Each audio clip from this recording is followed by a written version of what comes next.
Okay, so the question is, should you be using headphones to mix your tracks? Is it a no-no? Or is it something that you could do legitimately? And also, how do you go about using send effects when it comes to mixing multiple instruments together? Welcome to Viewer Questions Answered, episode 19.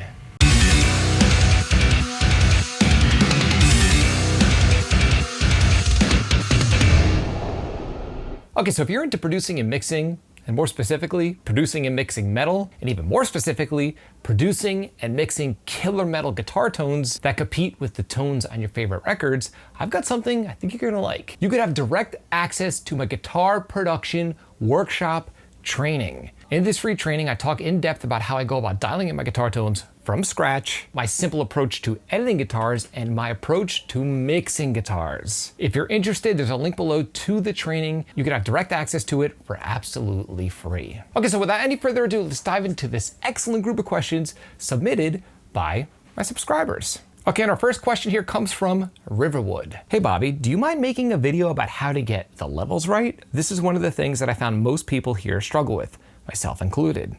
Okay, well, thank you for bringing up this point. And the truth is, there's no right or wrong way when it comes to setting levels. But with that being said, let me share with you my simple approach that I use when I dial in a rough mix before I dive in deep in the weeds to tweaking the finer details of a mix. The very first thing I do when I open up my session and I have raw tracks in front of me is I apply high pass filters to all of the instruments from the get-go. I already know that I don't want anything below 30 hertz on my kick drum, and generally I don't want anything below 80 hertz on my guitars and vocals and so on and so forth. So I just knock all of that out of the way. I can always adjust them later. Once I have these high pass filters engaged on my basic tracks, I set a rough balance of all of my individual elements without using any compression or any real EQ shaping or reverbs or send effects or anything. The reason why I prefer doing it this way is because once I have a decent rough mix where everything sounds nice and imbalanced, and by the way, it's not gonna sound like a radio ready production simply by doing this, but I'll at least know that everything is sitting in the ballpark of where I want it to sit in the final production. After doing this, all I have to do is shape each track and just meld everything together by using compression, saturation, maybe a little bit of reverb, delays, the typical stuff, and my mix is there. I wish I could tell you always set your kick drum to this level, always set your guitars to this level. Unfortunately, that's not mixing. Mixing isn't really a numbers game. It's an art form like anything else, just like being a musician or a songwriter or any other form of artistic endeavor. But with that being said, this is something I'm definitely gonna talk more about in future videos, so stay tuned. I think you're gonna dig it. Okay, and question 2 comes from George. How did you solve that issue in your routing? I think that I missed something or I didn't quite get the whole concept of using just one effects bus on sending multiple tracks there. I would really appreciate your input on that issue. Thank you. Kind regards, George. Okay, well, what George is asking is, how do I deal with using, for example, one reverb for my entire mix? Because this is something I talk a lot about in some of my videos. And it's really simple. I set up one auxiliary track in my DAW. Now I use Pro Tools, and in Pro Tools, they call them auxiliary tracks. In Cubase, I think they call them effects tracks, if I'm not mistaken. And then in a program like Reaper, you just have tracks. Tracks are tracks. Let's use Reaper as an example. Let's say you're mixing in Reaper and you have a single reverb at the end of your session, and you send multiple instruments to this reverb, like your snare drum, your toms, maybe some lead guitars, maybe your clean vocals, maybe your scream vocals. In other words, you're treating your DAW like an analog console, because back in the day, before we all had, infinite plugins at our disposal, engineers had to make do with what they had. There were no computers, there were no plugins. So let's say you're an engineer back in 1990, for example, and you're working on a console and you only have 2 delay units and 1 reverb unit. Of course, if you want to use reverb on multiple tracks, unless you bounce the tracks down to other tracks, multiple tracks are gonna have to be sent to that same reverb unit. Now, I don't necessarily see this as a bad thing. A lot of times it's actually a good thing. One, it's lighter on CPU when you work like this within a DAW because you're only using one reverb plugin. And two, it helps glue the sound of your mix together. So will multiple instruments be bleeding in within that same reverb unit or reverb plugin, or even reverb hardware unit if you're doing it in the analog domain? Of course. That's part of the charm and part of the reason why it helps glue the sound of the mix together. Now, George is bringing this up because I also talk about sometimes when I mix, I'll set up stem tracks where each stem track is unified and there's no crosstalk and no bleeding. In these situations, I can't work the way I just previously mentioned. I can't have drums sharing the same reverb as vocals and guitars or anything else. Drums have to have their own reverb send. Guitars have to have their own, delay and reverb send, and the same for vocals and the same for everything else, because when I export these stem tracks, they have to be self-contained, only containing elements from those specific instruments. But this is only a unique situation when dealing with stem tracks, which is what I use when dealing with modern bands that I know are gonna ask for stems at the end of the session. So George, hopefully this answers your question, and please leave a comment in the comment section below if you have any other questions on this topic. Okay, and this next question comes from Kaz. Last year I got a set of Beyerdynamic DT990s open back headphones, and I've started relying on them to mix with. I tend to like the bit of color they add, and I stopped using my EQ flattening plugin,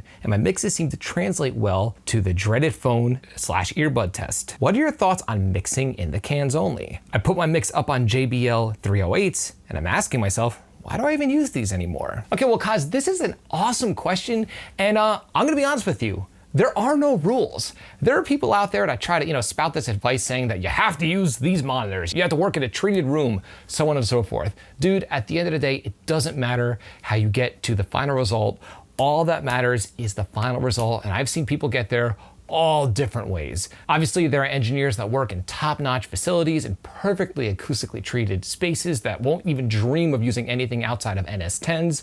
And then you have modern engineers, a lot of the modern EDM guys that grew up with modern technology that work just like you work, completely in headphones. I'm somewhere in between. I can mix in a completely untreated room if I know the room well, which I do almost every single day, and I like to use headphones to check low end. But with that being said, if you sat me in a room with a set of headphones for a month and I got to know them well, I'd be mixing on headphones just like you are. I don't get caught up in gear or dumb stuff like that. And there's definitely more than one way to get there. So if you're achieving the results that you want, that's all that matters, and keep doing what you're doing. Okay, and our next question comes from Eurodrummer666. How do you tune the snare aiming for a certain result? How to tweak effects like reverbs to open its sound?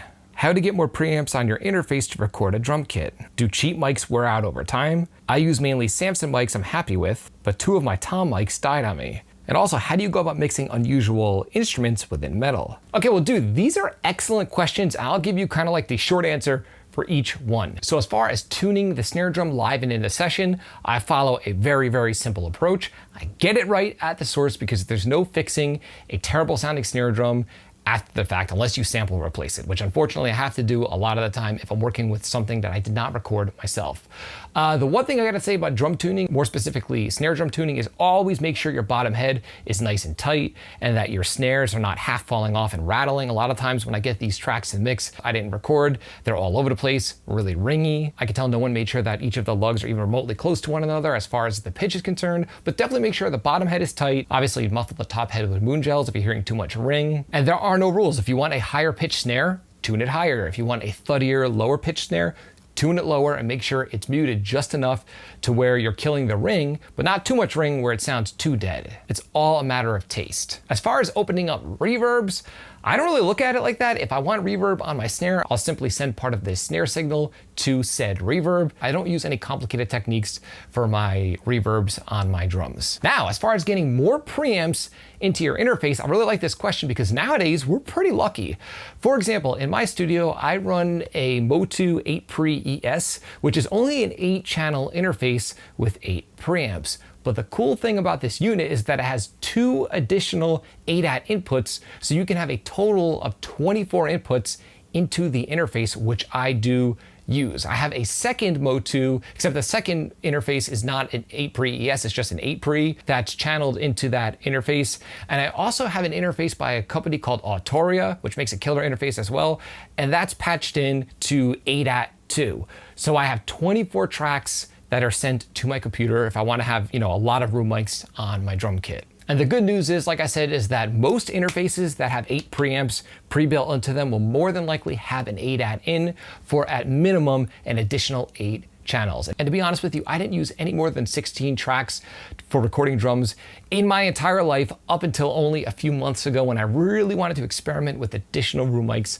on my kits. And also to have that flexibility for when I have another engineer working in my studio who might want to use more mics than I would traditionally use. Now, I like your question about the Samson drum mics. I've been using the same Samson drum mics literally since 2005, and they haven't died on me. With that being said, they still work, but a few of them, the clips have broken. So I've had to buy third-party clips to keep them in place. I use my Samson tom mics these days to make the bottoms of my toms. They clip on nicely, and I haven't had them die, but I can tell you this, if they've died on you, it's probably a simple soldering job. You just gotta open them up and maybe have to resolder a wire. Most microphones, even the lower end ones, will generally last forever unless you run over it with a car or something like that, at least in my experience. Now, as far as mixing unusual instruments in metal, to be honest with you, there is no magical technique to this. I find that it really just takes a lot of extra volume automation on your rhythm guitars to make room for this additional instrumentation to cut through your mix. So for example, I'm working or just wrapped up a mix for a band that had a ton of synth layers and extra production in their music, but they're also a heavily guitar-driven band. So it was a balancing act to get all of those things to cut through. There's no magical EQ technique or compression technique to make everything work together.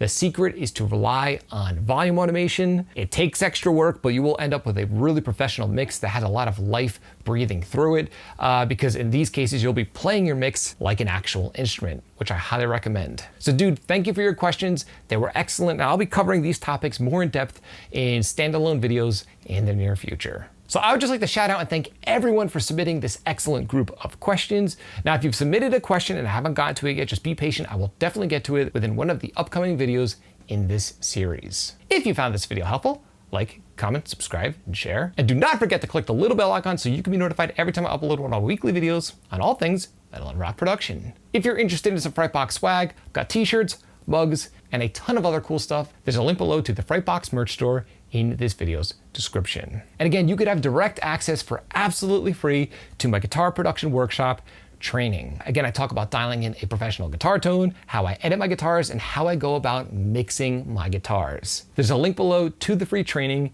in this video's description. And until next time, happy mixing.